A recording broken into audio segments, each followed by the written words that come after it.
better in a different position now compared to when he did it in the past. So this particular renewal is very encouraging. I just saw a stat actually today about our goal, our XG against and our XG for, and how much the difference has changed since 2018 under the Emery years, and then when Arteta first started, and then when he got going, and when we were challenging for the league the last 2 years. So there's just been a statistical change. There's been as you said, there's been a public perception change. I think we've been taken seriously as a big club again. I think even the odds for the Champions League the last 2 years were in the top 5 teams that are being looked at. Even last year, it was our first season back, but we were in I think we were the 4th best of odds teams to win the Champions League from the bookies. And then with the documentary, it changed the perception around the team and around like the big decisions that he made, the man management. So both the hard decisions that he made, but also the way he created a culture at the club to connect the fans and how important it was. And the fact that him and Edu work as a team and everyone at the club is united, I think that's very important. I think the Kroenkes coming in and having a vision for the club by being owners has also helped.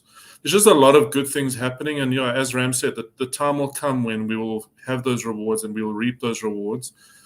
So we just got to see if it's this season or next season. But, he's definitely deserving of a 3-year contract. He's I would say, in the top 10 managers in Europe. And we've got to hold on to him, because I was having a huge discussion with some other Gunners on another group that I'm a part of, and they were saying, no, he hasn't won enough. And we were asking, well, who would you want in his stead? And then we were trying to explain to these other Gunners that, like, it's about, you've built a house. This is credit to Sisanda, my friend Sisanda. He said it's like you've built this house, you've put the foundations in, you've built the floor, you're starting to build the walls, and as you're putting the roof on, you tear the house down. And that's what we would do if we let go of Arteta now. So it's a very good analogy. Shout out to Sisanda. 100%, bro. And like I said, if you look, like you said, in terms of all the stats, all the underlying numbers under Arteta is showing improvement, guys. You know what I'm saying? And that's what I think as Arsenal fans, we've always wanted for the team. I speak for myself, maybe, is that, even when Arsenal have lost, I've always said it's how we lose. Like, I need to see a competitive edge in my team.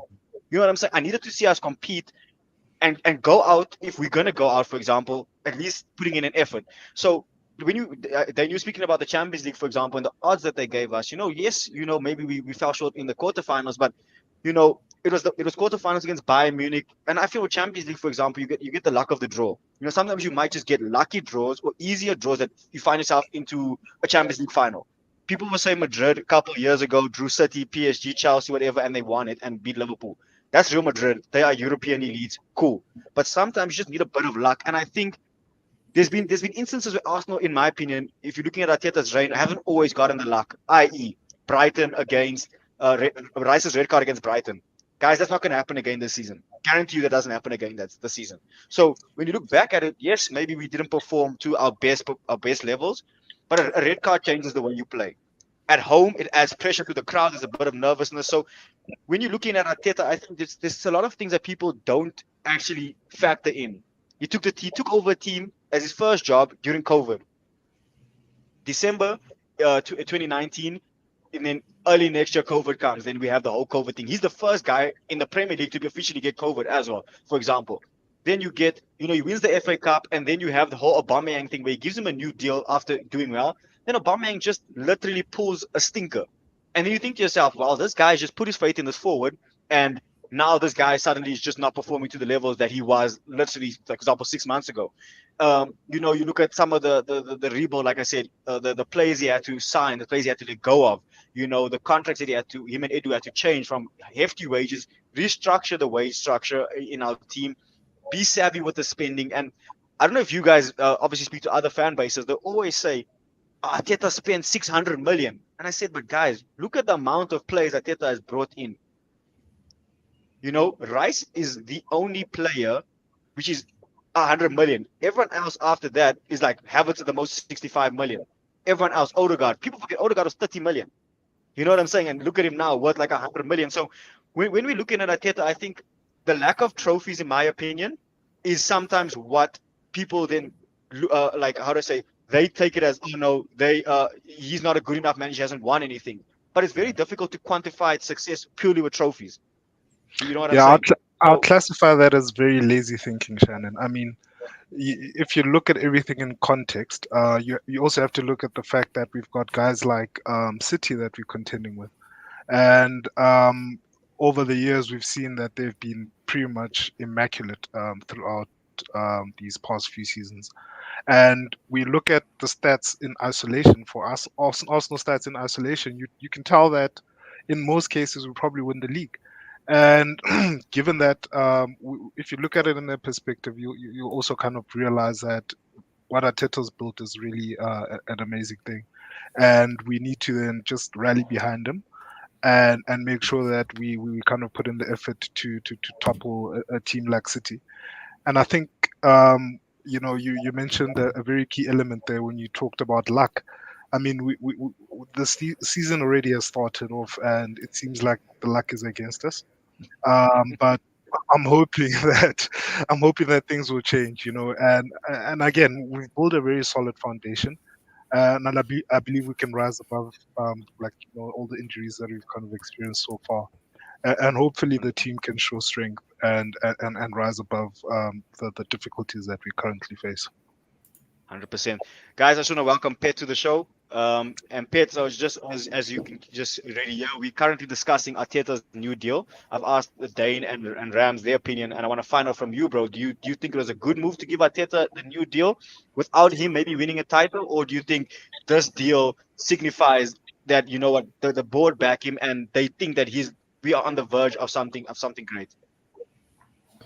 I'd be curious to hear any Arsenal fans' opinion if they didn't believe it was a good signing, so to speak, and good contract extension. Because I just find that Arteta has delivered, taking us from a position where, firstly, as a fan, I haven't seen this many Arsenal shirts being worn in public in a very long time.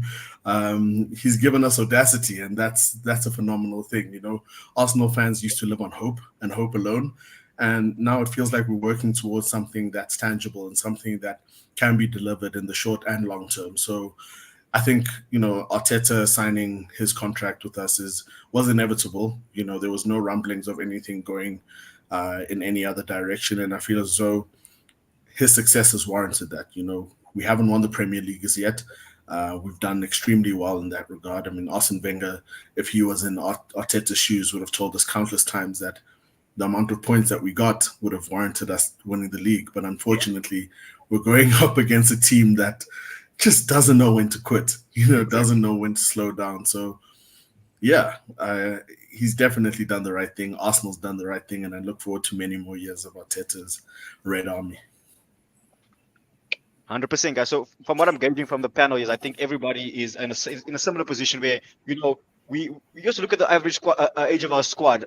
Our squad is still young, and I know a lot of people, I'm seeing it online, oh, what if Saliba leaves? And I was watching Forever Arsenal with Lee Gunner, with Lee Judges, sorry. And he was saying, listen, for example, if a player like Saliba wants to leave, it's not, and this is going to sound controversial, he can leave. I, in my opinion, think Arsenal have a much better squad. For example, we haven't seen it yet on a longer term level, but if you look at the quality of Yurian Timber just in the centre back position during preseason, that is a baller there.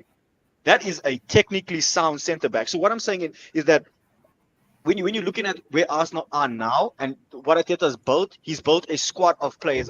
And Rams, we were speaking about it on Sunday, where we were basically saying, we have a squad of players now that you trust, that Arteta trusts. And looking back over the years, when is the last time that you guys, and we will speak about it more now, that you can go into a North London derby, maybe I'm speaking for myself, have your whole midfield three out, your starting three, and still feel confident you can come up with a win because of the actual squad that Arteta and Edu and the rest of the team have built and put together. So, like I said, I think that the positive that we have in us as Arsenal fans now, I don't think is misplaced. I think we are generally just back in the team for once. You know what I'm saying? As a united fan base, like I said, we're probably 80% unity, and I think you can really feel that. Like you said, Pet, more Arsenal jerseys, bro. I have to agree. I'm seeing them everywhere. I'm like, yo, you guys are when do you get this? New Arsenal shirts all of a sudden. It's like, okay, you guys have you guys are starting to have a bit more chest and stuff in the streets. Yeah, Rams, you want to say something? No, I wasn't saying anything, but I can say something. I think Oh, yeah. you hit the nail on the head there, Pitt. I think we pretty much echoed the same sentiments. And again, the fundamentals are in place. We know this. We know that the team plays a certain way, and we know that we've got players that can come in and do the job if required. I also heard that if you actually look at the games for the junior teams, they actually play the exact same way as the senior team. In fact, even the women teams play the same way. So it says a lot about the culture of the club and the intrinsic values that every kind of individual in the club embodies. And I would credit that to Arteta. Because we never really had this level of kind of organization at the club. I guess from top to bottom.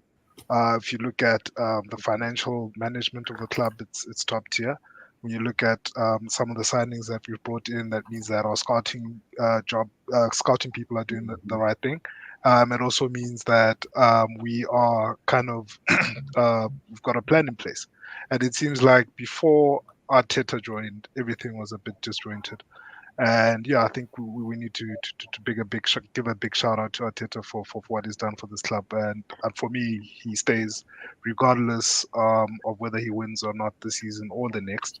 But I will say that I guess the pressure will mount as the season go on without trophies. 100%. And so, look, guys, I think we've covered Arteta very well. Then, obviously, what better way to boost or to back your new 3-year deal by beating Spurs? And that brings me on to our next topic, which is just the squad depth, guys. I want to speak about the squad now. It's not necessarily the predicted 11, but it's more about the squad depth. How are you guys feeling about the squad that we currently have? Do you think that we can sustain the title challenge? And more so, how prepared do you think we are for Sunday? I'm going to go to Dane. Dane, just let me know, what are your thoughts on the squad? Do you think the squad is in a good place for Sunday's game in particular? I think the squad is in a good place. I don't think it's in a great place in terms of the midfield and the forward line. I would say we've definitely elevated Reece Nelson with Sterling, so that was the one loss that went out there. But in the midfield, we lost 4 players. We lost Smith Rowe, we lost Patino, Lokonga, and who's the other one that we lost? Yeah, Vieira. So I definitely believe that Marino is better than them, but I feel like we should have added one more because we lost 4. So we only brought in Marino. I would have liked to have seen one more, even if it was like a stopgap signing, not necessarily a long-term, because I get the feeling that we were a little bit short of cash this window. We did a lot of sales. So I think our forward line is fine because you also have players that are very versatile that can play across the forward line. Like Trossard can play across the forward line. Sterling can play across the forward line. And then, so Havertz can also play even on the wing. He can play attacking mid. He can play centre forward. So there's a lot of versatility in those players. But I would have liked maybe one more midfielder just to cover for Odegaard. I feel like we even spoke about it on the podcast on Sunday on Gunnercast. We said if Odegaard gets injured, we don't have a perfect replacement for him. And then what happened? He got injured. So I think that's my only concern is that everything goes through Odegaard. But I would say we're in a good position. I don't know if it's a title-winning squad yet. I think the time will tell. But I think it's definitely a title-challenging squad. And I don't know if it'll be a squad that can challenge on all 4 fronts. We might have to look at 2 or 3 fronts and focus on those. So let's see. 100%. Let me bring in Pitt. Pitt, tell me, how are you feeling for the North London derby, bro? Do you think the squad and the team have enough in them to get a result? Or do you think it's just, okay, don't lose, lick your wounds, and then just, take it game by game? We're still talking about Spuds here, right? So I always want to win. It goes without saying. Like, I don't think a single Arsenal fan looks at the fixture list and sees this game and thinks we should do anything other than win. Whether or not the timing of the injuries has come at the right time for us to be able to do that is a different story, right? As Dane mentioned, with the thinness of the squad in the midfield, particularly, we know that historically Arsenal, when we had a weak midfield, we were punished. You know, when we had players that were subpar in that area, it really put our defense in questionable positions. And granted, we've got a much stronger defense at this point, but now the issues are where they always were, pretty much now in front of goal. So that ability for us to protect the back, I feel like we're comfortable, but our ability to go forward is going to be very compromised. We've got, for me, for a title challenging squad, not enough players. Not at all enough players. We saw last year with City when they were, without Kevin De Bruyne, when they were without Haaland at some point, they had enough squad depth to get them through. And you never blinked at the players that came in their place because you knew they could deliver at the same level. So with us, we have to really expect a lot of the players who haven't been lucky enough to play with us consistently in these positions, and ask them to step up in a game that means a lot, which is a lot of pressure on not just the manager but on those players. And then Arsenal fans being Arsenal fans, when we don't get the result we want, we tend to get pretty upset. So we need to back the boys. We need to make sure that they understand that as much as it's the North London derby, and this game means the world to us, they should play without pressure. They should play their type of football and just stick to the plan and try and execute to the highest ability. Just no mistakes. So, Pete, I just want to touch on a few points you made there. You said about City when they lost De Bruyne and Haaland, they were able to bring in a certain level of player. Do you not think that, yes, we've got a smaller squad, but do you not think the quality in our squad has increased? I think it's unfortunate, like you have the three players that are out in midfield out. If all these players are fit, if we have a fully fit squad, I think our squad in terms of levels, I think Sterling for Saka is not a huge drop off, in my opinion, like a Sterling to Nelson. And like an Odegaard to Vieira, Odegaard to Smith Rowe was like a huge jump. Obviously, now we're looking at Ethan Waneri, which we all watched preseason games. The boy looks like he can play. You know what I'm saying? So I'm not saying throw him in, but I'm a bit more confident. Like if Waneri plays, I'm like, cool. I think with City, sorry, bro. I think the one thing I think we were lucky with last season, it didn't really show, was that we didn't really have injuries to the people and things that maybe we have now. You know what I'm saying? And that's the major difference. The major difference, in my opinion, is that you've now been hit with these injuries in a position. If for example, you maybe had Gabriel out, Marino out, and Trossard out in this period, now you wouldn't feel as nervous, but now you lost a key entire section of your team, and that's what I think Arsenal fans are a bit fearful of. And look, bro, I have to agree. I think you maybe would want a bit more numbers, but then at the same time, you don't want just to have numbers for numbers' sake, and then the quality is not there. So I think the situation we're in now is unfortunate. In maybe the next 3 months, we look at a fully fit squad and be like, guys, we actually have a really good squad. So I just think that in the moment, it's just really unfortunate. And then I don't think Arteta or Edu could have planned for this kind of thing. It's like for three midfielders to be out in one game, you cannot do any kind of planning like that. I think we like to play the game of fine margins, though, right? Is that we look, firstly, creating a squad of high quality players who are willing to sit on the bench is very difficult. Liverpool 100%. Struggle to do that. City is like the gold standard when it comes to having, squad depth that goes, pretty much 2 starting 11s, in your squad. That being said, I do feel like we play games when it comes to our squad because we're aware that we have a consistently injured team in some departments.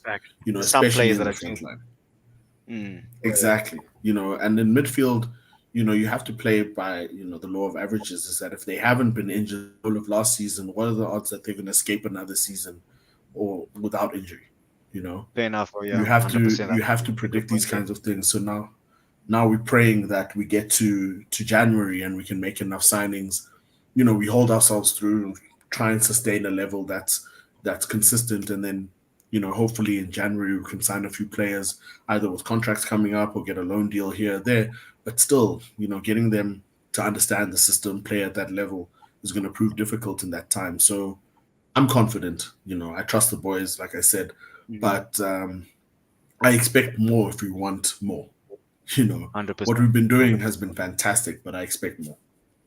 100%. And let me bring in Rams. Rams, obviously, you've heard all the guys' points and with their views on the squad depth, bro. What is your feel for North London derby in particular? Like, do you think that maybe the introduction of Havertz into midfield or Wanieri coming in, do you think that Arteta can do something with the squad that he has to bring us the 3 points? I mean, it is a derby game. Form goes out the window, like they say. So, what are your thoughts, bro?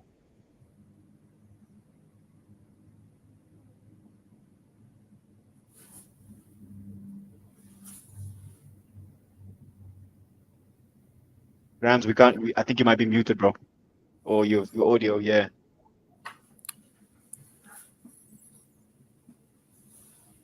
Can you just still nothing, bro. Now you're on mute. Now you're on mute, bro. You muted it. There we go. I think nah. Now you're off mute, but let's see. I don't know what's happened to your audio. Yeah, not the audio, bro. Maybe you can go out and come back in, bro, and then we will just let you jump back in.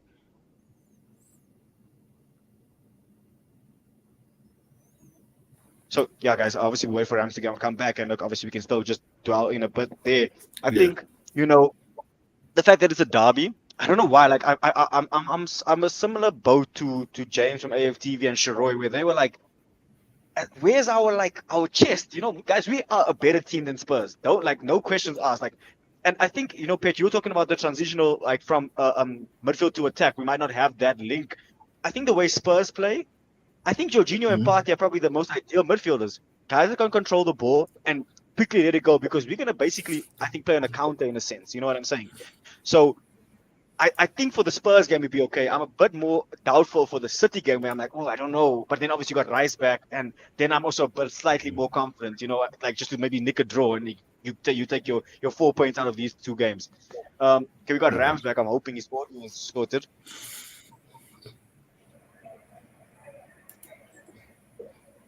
Rams,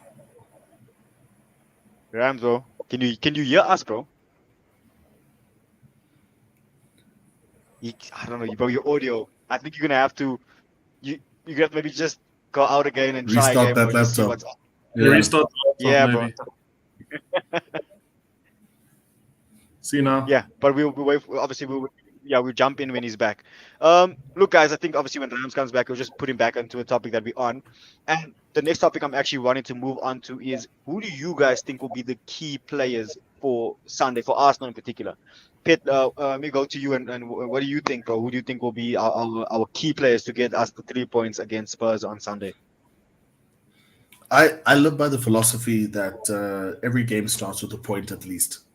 So let's make sure that our defense is solid. I think it's imperative that our 2 boys at the back have a solid performance, and actually the 3 of them, Gabriel, Saliba, and Raya have a stellar performance. And I think although Raya's been stepping up to the plate and executing phenomenally, I think too many opportunities have been given to the opposition in the past two games.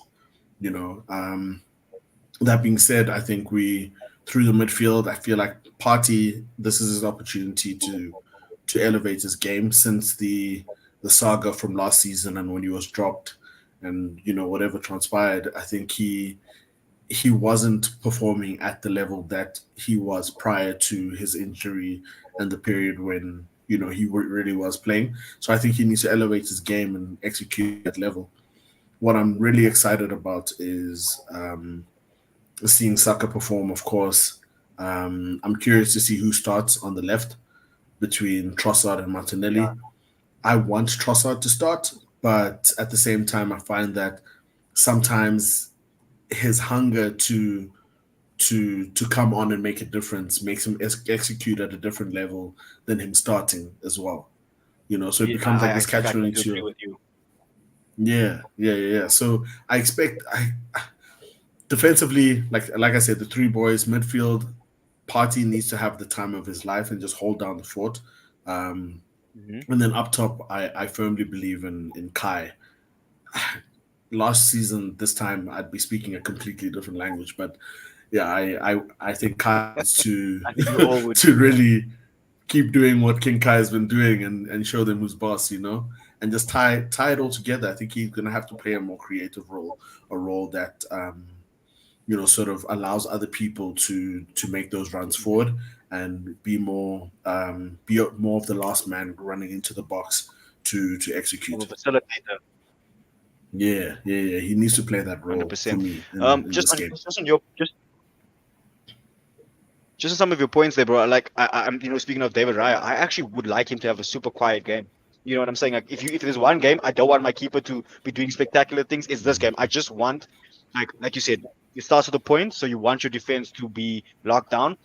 For me personally, I'm actually looking at our fullbacks to have a stronger game than our centre backs, because I'm not sure if Solanke's back, but in regards to Spurs threats, Spurs are very threatening on their wings. They use their inverted fullbacks. They've got some of the overlaps with Odogi, Son, Kulusevski.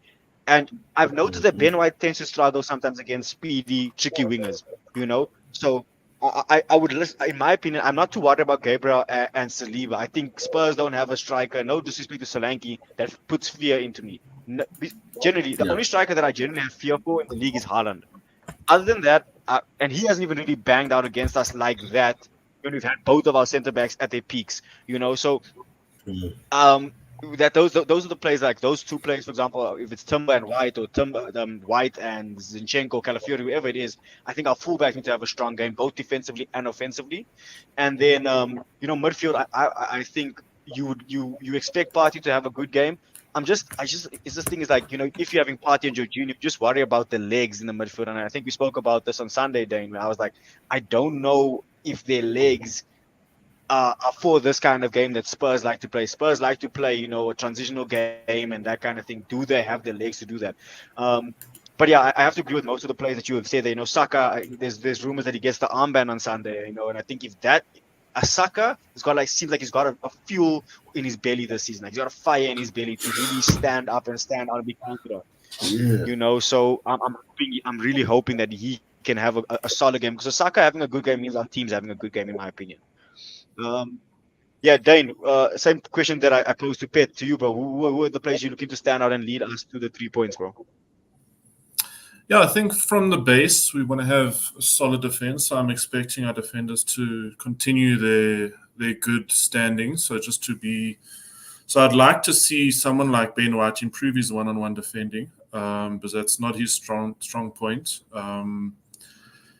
And to see how White and Saka cope without Odegaard, because they've obviously formed such a great partnership on the right there. So that'll be very interesting to see how whoever comes in, whether it's Havertz dropping into number 10, or if we play with a double pivot, or if we play with a double pivot of Jorginho and Partey, and then Havertz as a 10 or Trossard as a 10.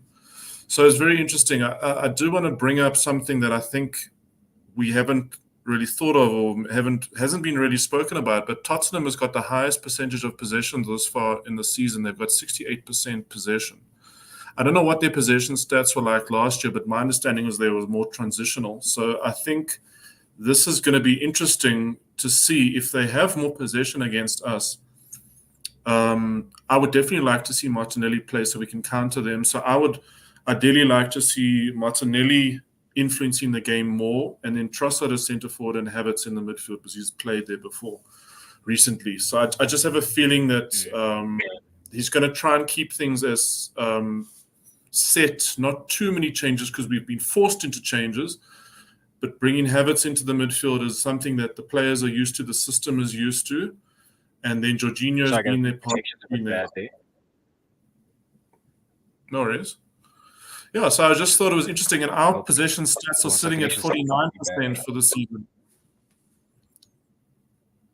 Sorry, our possession stats are sitting at 49%. Sorry, what you said? Our possession stats are sitting at 49% for the season. So yeah, I'm keen to see how we cope against a team that has more possession than us. I know Brighton had more possession and it didn't go well in the second half, but we were one man down, so it wasn't a fair representation. Brighton actually normally have more possession, so it'd be interesting to see. Look, if I just look at it now, look, guys, if you look back to the Brighton game, we had two really good chances on the transition with Havertz and Saka to score. Do you know what I'm saying? Like on another day, they take those two chances. We're talking about a completely different game.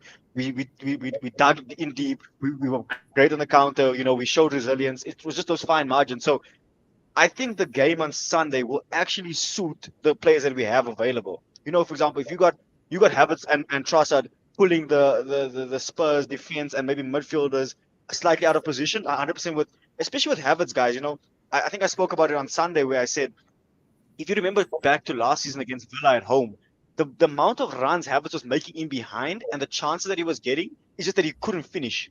So if he's able to almost play as the 10, which you have Jorginho and Partey sitting as your 2 6s or 8s, I think we'll see Havertz and Trossard really be quite effective. And I think Martinelli, in my opinion, could and should have a good game. If he cannot capitalize on the space that Spurs leave, then I've got big questions about Martinelli, because you're not going to get a better chance for that kind of player when you have that kind of system you're playing against. And I'm hoping, you never know, Ange might completely change his entire system.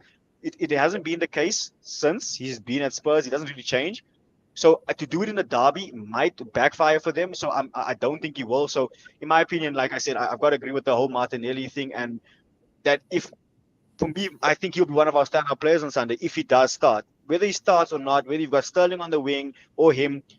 I mean, if you give Sterling 60 minutes and give Martinelli 30, or you do vice versa, I think that causes Spurs a lot of headaches, because the pace that those two players have in behind, you know, they're gonna score at least one goal each if you're given adequate chances. So, yeah, like I said, guys, I think I agree with the players that you've chosen. And I think, Pet, you know, going back to your point of having a really solid defense is going to be the key for us. Don't concede early.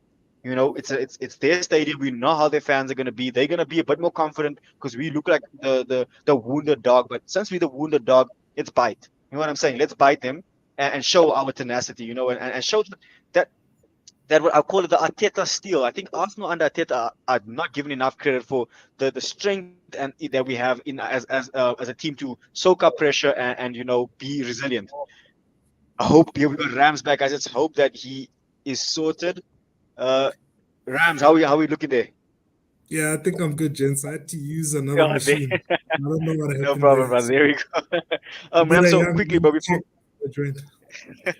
before we move on to our next topic, bro, I was just asking the guys about the key players for Arsenal on Sunday. Who do you think is going to lead us to the 3 points on Sunday against Spurs? Before we get to that, Shannon, I had a very important question that I wanted to ask Pitt based on his previous feedback. And this is in connection with the players that we have in the team. I just wanted to ask his opinion on who we could have potentially brought in to beef up that squad. I think you mentioned that we're a little bit thin, but I guess no one could have really predicted that we would be in the position that we are in now. And I just wanted to hear your thoughts on that, because I don't think I particularly agree with you. But yeah, let's see where we go with this. Yeah, I love it when Arsenal fans and fans in general have these debates about who we could have brought in, because that's not our job. You know, I firmly believe that the guys who are paid the big bucks are supposed to find the options, because when it comes to a lot of players who have come into our squad, I mean, I would have never predicted, you know, Timber ahead of time. I wouldn't have predicted Raya ahead of time. You know, our later signings. There's so many players who, you know, I'm not smart enough to have seen scout as a scout. You know, I think the guys could have done more work to try and get more loans. The same way Odegaard came into our team, and just trying more to play those cards, especially in the forward positions. Try and get players who perhaps have disgruntled their teams. You know, the same thing that we did with Trossard when he had a falling out with his club. Try and test those waters. You know, Osimhen was one of those players where we knew he was in a tricky situation.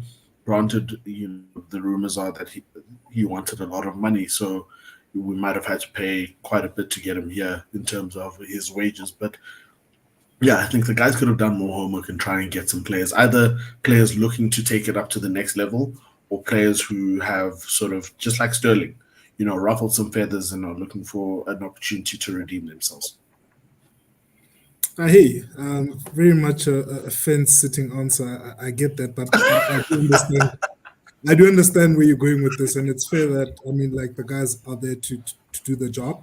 But I guess we all watch games, and we all have kind of players that we admire. It wouldn't hurt to like kind of just throw a name out there. But I do take your point.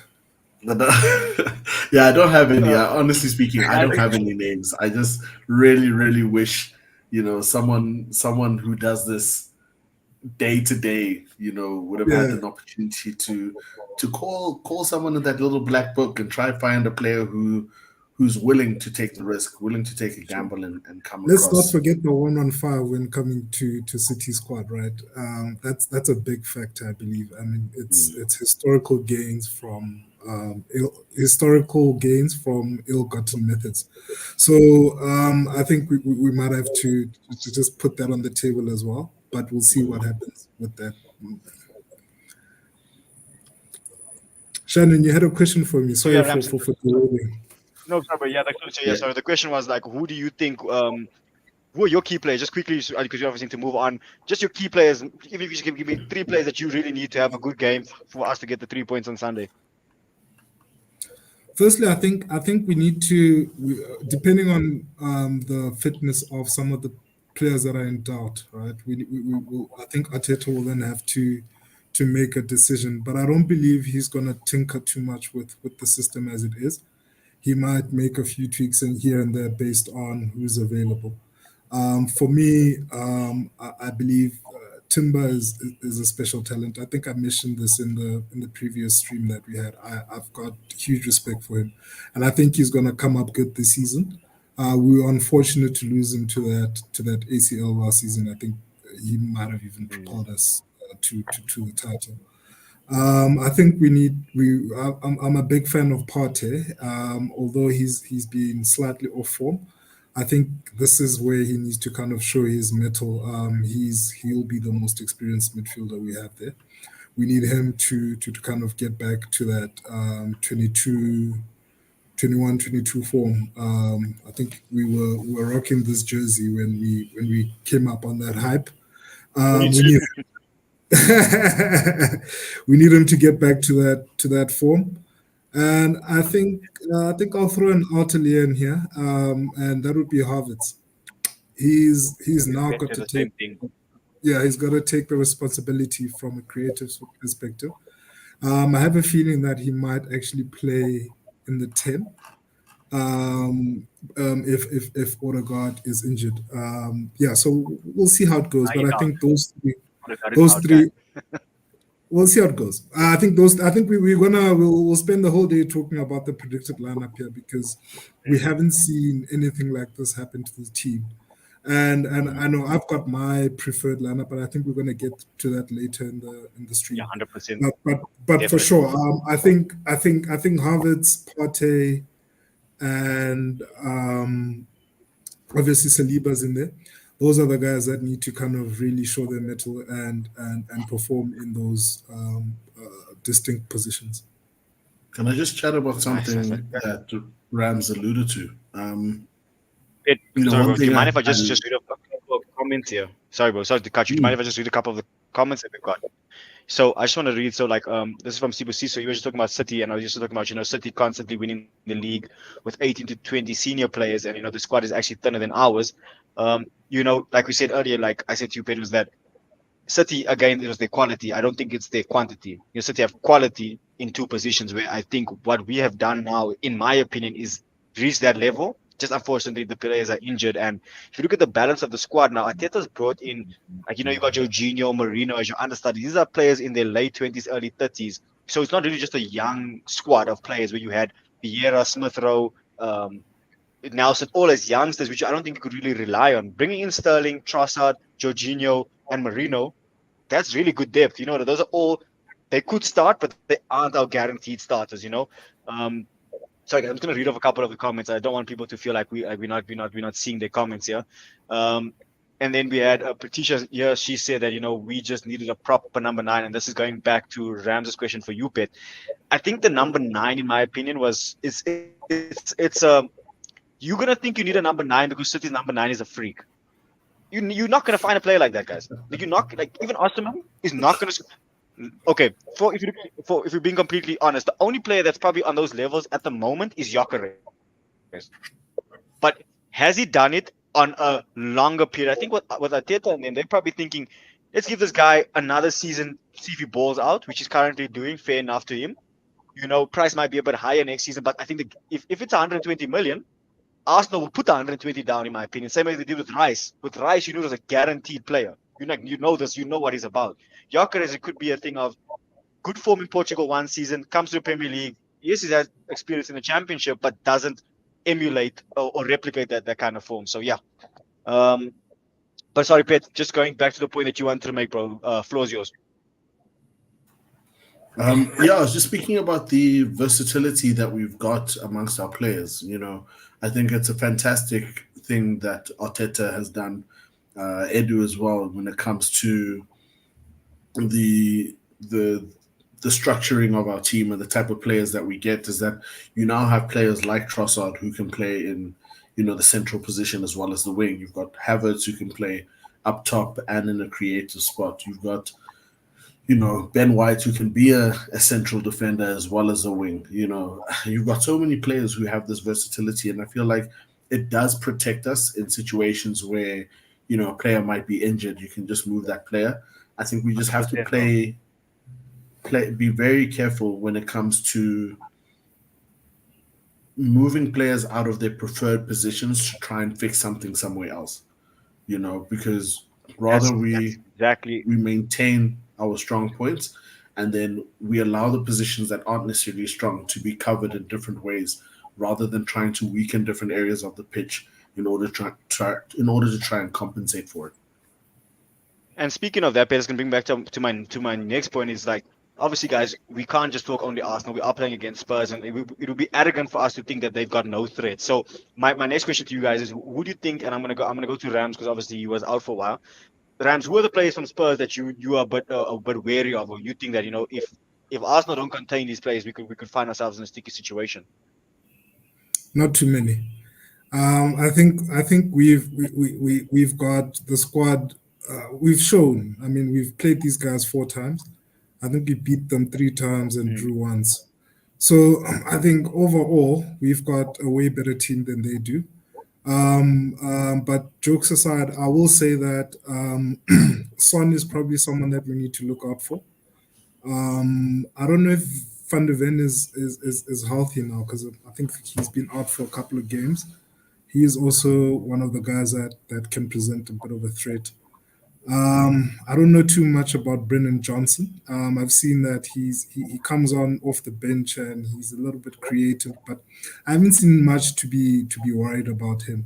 So for me, I think the key threat for them is Son. He generally always scores against us, and I'm not too worried about them, gents. I think we obviously we're not in the best position to face them right now.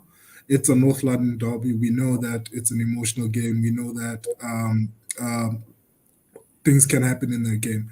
But overall, I'm still fairly comfortable. And a lot of people will tell you from my previous videos that, like, I'm more on the pessimistic side. But I think given the facts from the past couple of games we've played against them, and adding to that Ange's methodology, it's not conducive for them to be successful against us. I don't think that's going to happen. We will probably, at the most case, I think even in the last game we played where we beat them 3-2, they had the bulk of the possession, but still they could not really penetrate that defense. And we know that our defense is up there with the best in the league, if not the best, because we conceded the least goals last season. So I'm fairly comfortable because that pretty much has remained unchanged, barring the absence of Rice. So your question for me, Shannon, it's here and there, but I'm not too worried about Spurs and what they can come to the park with. I just hope that we can come through, play our game the way we play, and make sure that we make the right selections to enable us to kind of come through on the other side of this game. 100%. Dane, I'm going to pose a question to you as well, bro. Obviously, Rams is really fully chested here, saying he doesn't see Spurs as a threat.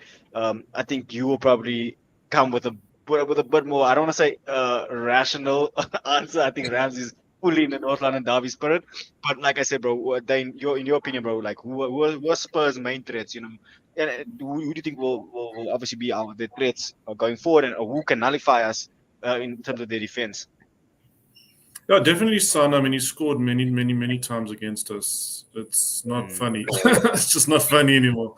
So definitely Son. He knows how to score on the break against us. I think we've got faster defenders now. Saliba's pace can definitely catch him on those breaks when before he would kind of run through our defense and capitalize. I think Madison is a threat. I think I just checked now. He's fit. So as of the last kind of stats on SofaScore.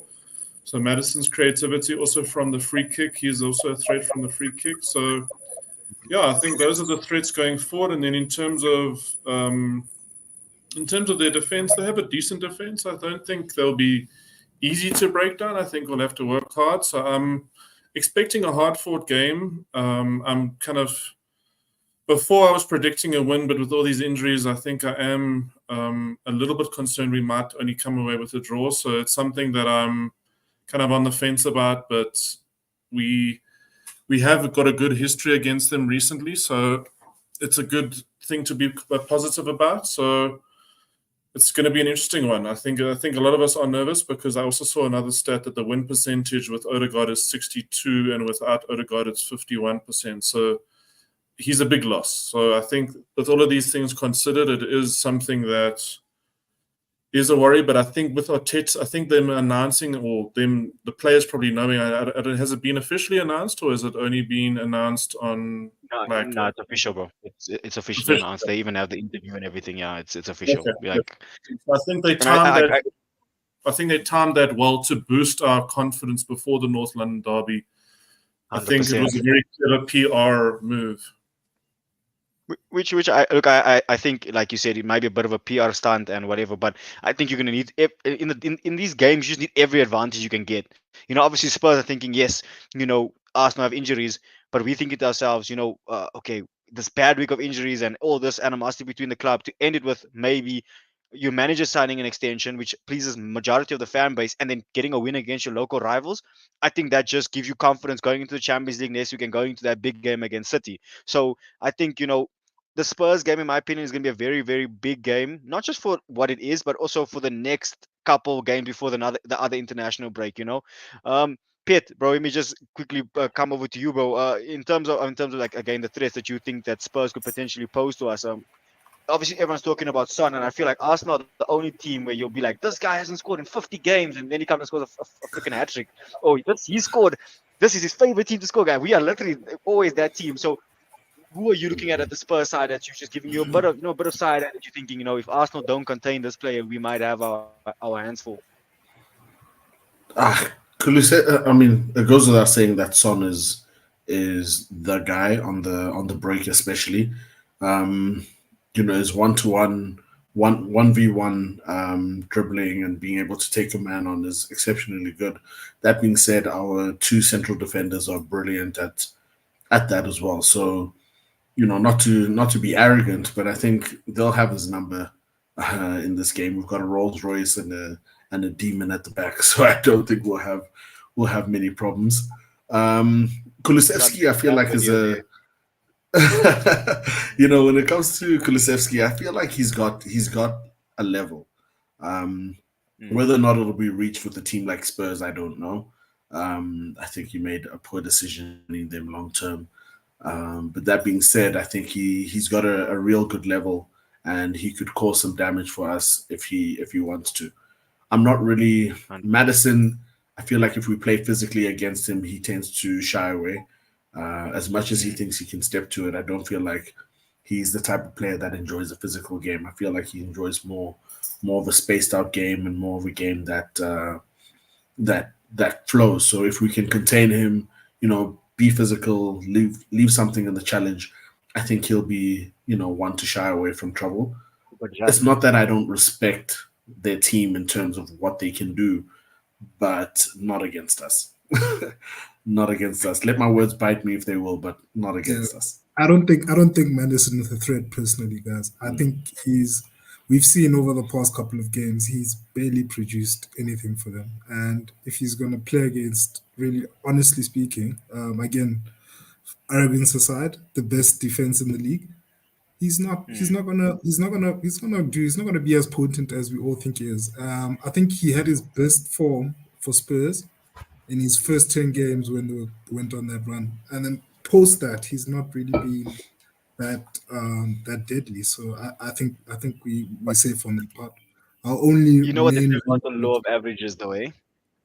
it's fine. I You think do agree. it would be one of those situations that would be out of our control. But if we want to look at it from a historical statistical perspective, it's not happening, gents. It's not happening. Yeah. We 100%, got this in the reps. Sorry, And this is being, yes, Dave. Madison two assists already though this season, so I think it is something. Yeah, maybe he does start the season well. So just a side point there. Look, I think, guys, you know what? Spurs are gonna have their moments. You know what I'm saying? And it's just about how we manage those moments. It's arrogant to think that we're gonna dominate the game and everything. And when we're speaking about Son, in my opinion, I heard everyone saying Son counter attack, good on the space. We are actually going to be the ones without the ball. Spurs are going to have to be the ones dictating the play and having to break us down. So I don't know if Son's threat will be as magnified or as strong as what it usually was over the years, where you had Kane dropping deep, and we had a centre back following Kane, and then Son had the spacing behind. For me, I think with Spurs, I think my player that I'm actually really looking at having a key eye is, and it depends if he starts though, is Sa.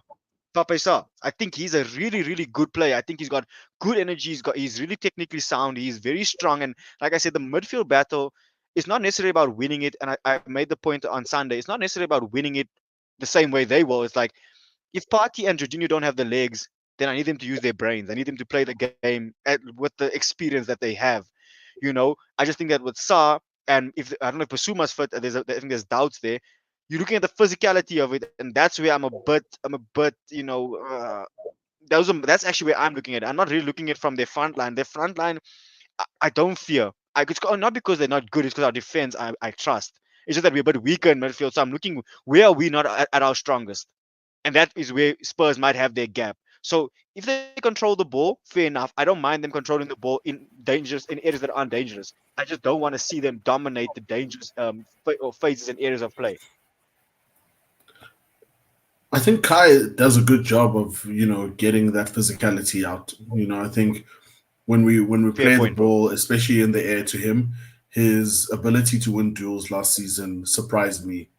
Me too. So I'm looking forward to seeing him compete and really, really win us possession, and that's why I think Rams as well, if I'm not mistaken, said that playing him in that creative role and in that facilitating role is going to be quite important with the absence of Odegaard, because we're going to need someone who can give the wide spaces an opportunity to make an impact.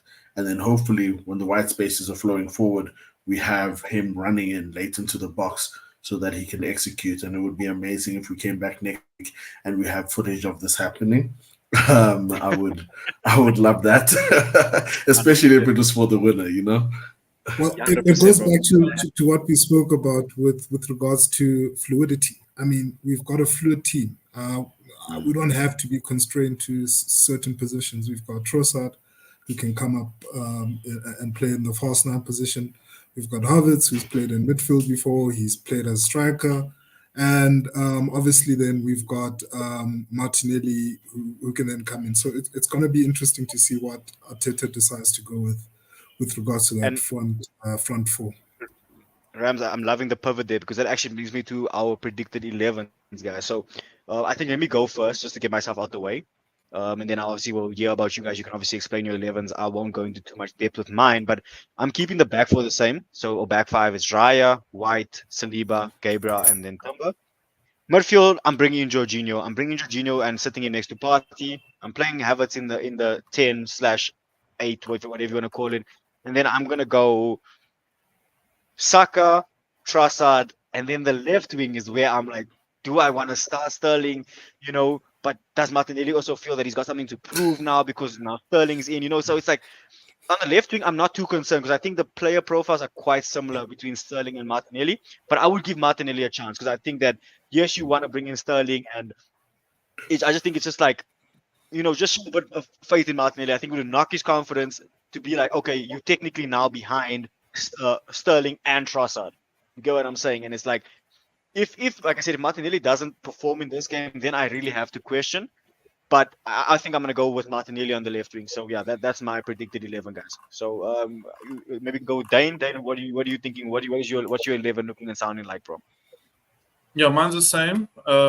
So yeah, I think we need Martinelli's pace on the counter because we're going to need that. And I think Trossard and Havertz basically just switching position the whole game. So Havertz, so almost our front line playing like this. So with Martinelli and Saka being the 2 points, Trossard playing false nine, and then Havertz and Trossard kind of just doing this the whole game.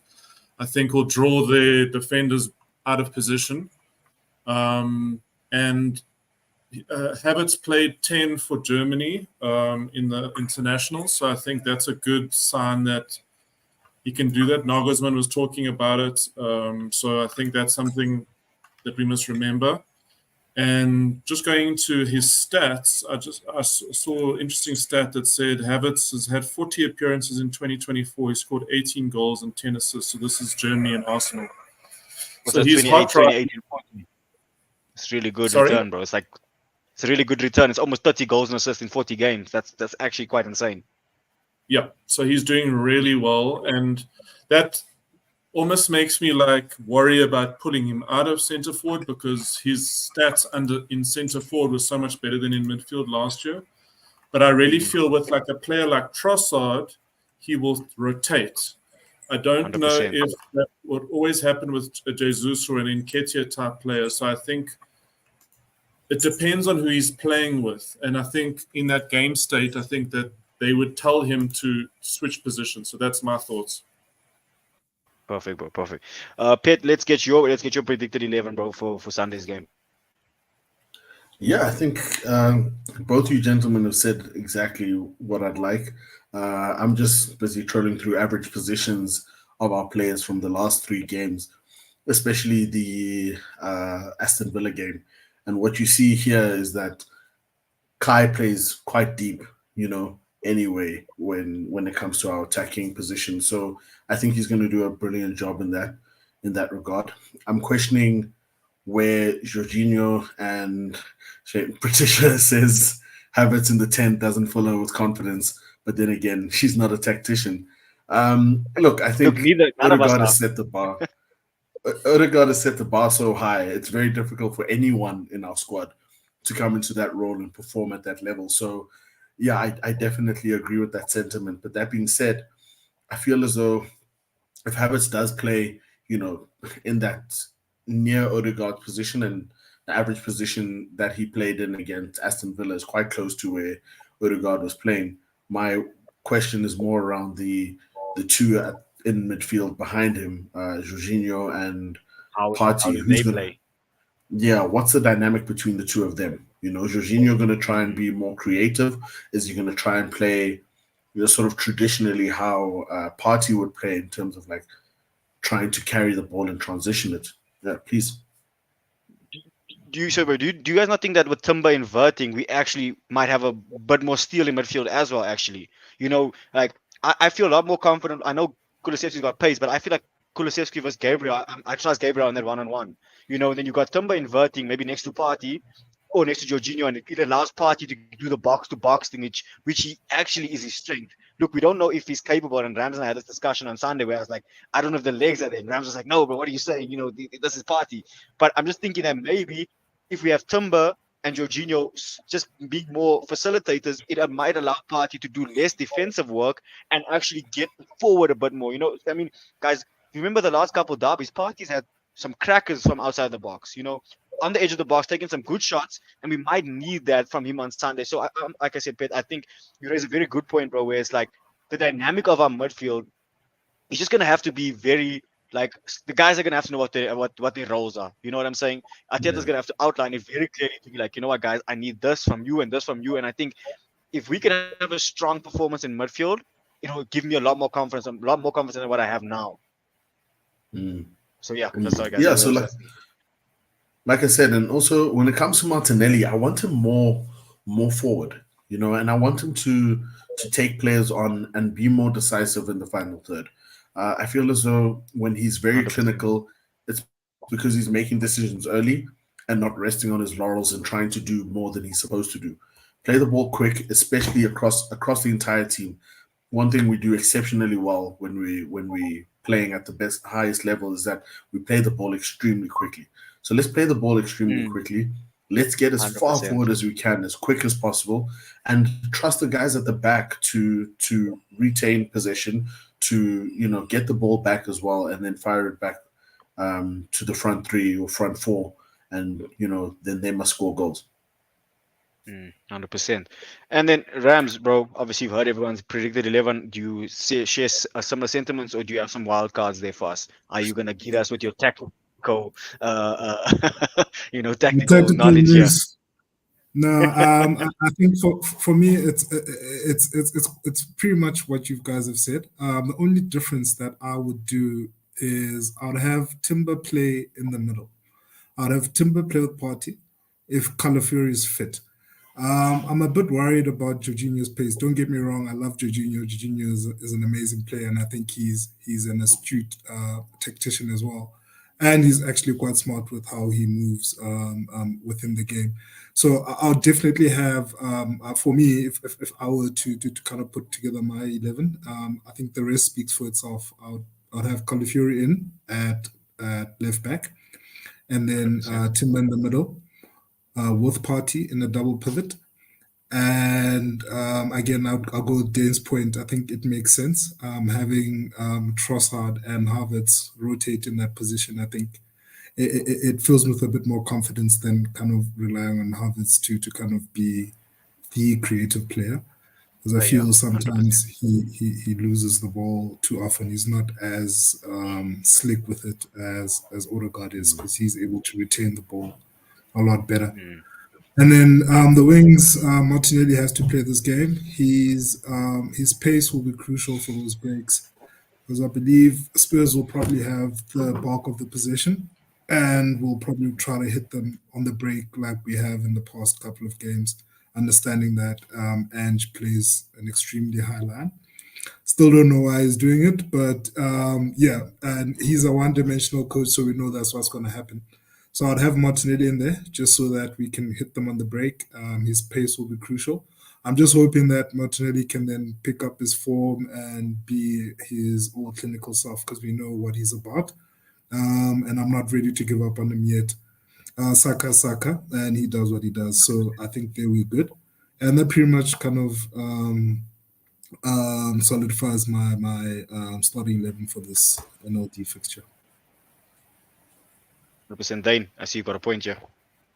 Rams, I just wanted to ask you, would that mean Calafiori would play more of a traditional left back, bombing down the left, than the inverting role that we've seen with having a double pivot? Is that what you're thinking of? Yeah, so I'm thinking, why would you want Timber to invert when he can actually play in that position, right? Because we're talking, because we know that Arteta loves this inverted left back or right back game. And given that Jorginho perhaps would not have the pace to deal with some of those pacey Spurs forwards, it might make sense for us to put Timber there and have him sit in there and play the game. And we know that Timber's extremely versatile. We've seen this, and we've seen that he's. Yeah, you wanna say something, Shannon? Sorry to cut you there. Do you not think that maybe Calafiori would actually go more into like the back three with Saliba and Gabriel, and then you have White overlapping more? because I think White has always been our more overlapping fullback. And obviously, with Saka coming in, you have White overlapping there. So do you think maybe Calafiori comes in to show us up more defensively than actually to add more offensively? I think he's got the steal, and I think I haven't seen much from him from an offensive perspective apart from the Euros. I thought he did play well, and I think he still needs to kind of get into the flow of things and understand his role better before he becomes extremely adventurous.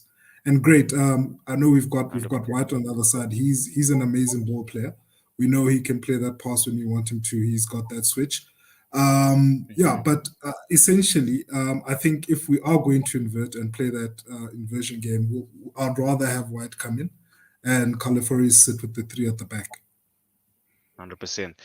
Okay, guys. Now that brings me to the probably trickiest part of the show, and that's where Super Cecil has really gone with full chest here. Score predictions. So, Pet, I'm gonna go to you, bro. I'm gonna go to you, bro. I'm Score a prediction guest. for Sunday. How are you gonna come to me first?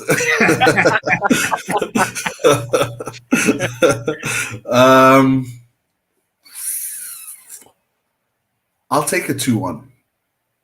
I'll take a 2-1 victory. I think with the pressure on us to perform, I think it's going to be a bit tough. I expect us to be, perhaps leading 1-0, with a bit of a slip up that, stresses us going into, like, probably in the early stages of the second half, have a slip up, and then turn it on in like the 58th, 60th, early 60th minute, and then just hold it down from there. I think I'll 2-1. I'm gonna write on everyone's prediction. So Pet is going 2-1 win for Arsenal. Cool. Off to a good start there. Okay, who should I go next? I'm actually gonna go. I'm gonna go 2-0 Arsenal, guys. I'm gonna go 2-0 Arsenal. I've got a similar feel to the North London derby that we won when Odegaard and Saka scored in the first half.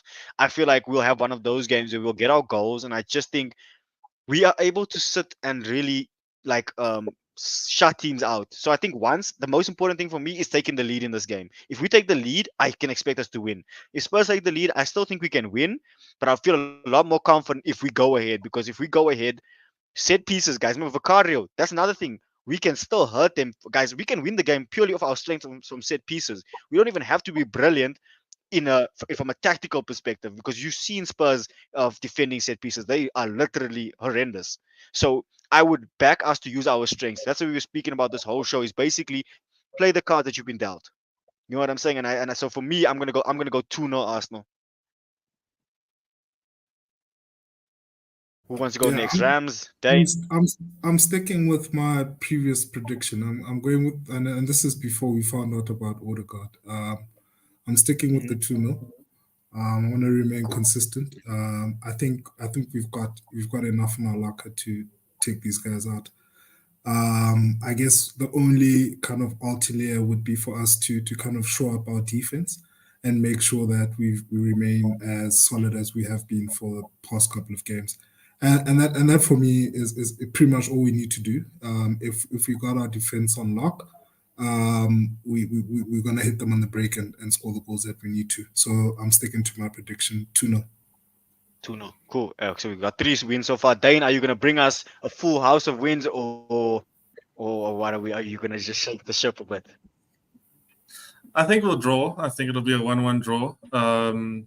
I think I'm worried about the win percentage without Odegaard, and then Rice not being there. Is a big miss in terms of mopping up those loose balls, and the way he covers the ground in that 6 role is just unbelievable. I think we actually haven't seen how he cope with our team. We've got so used to him being there.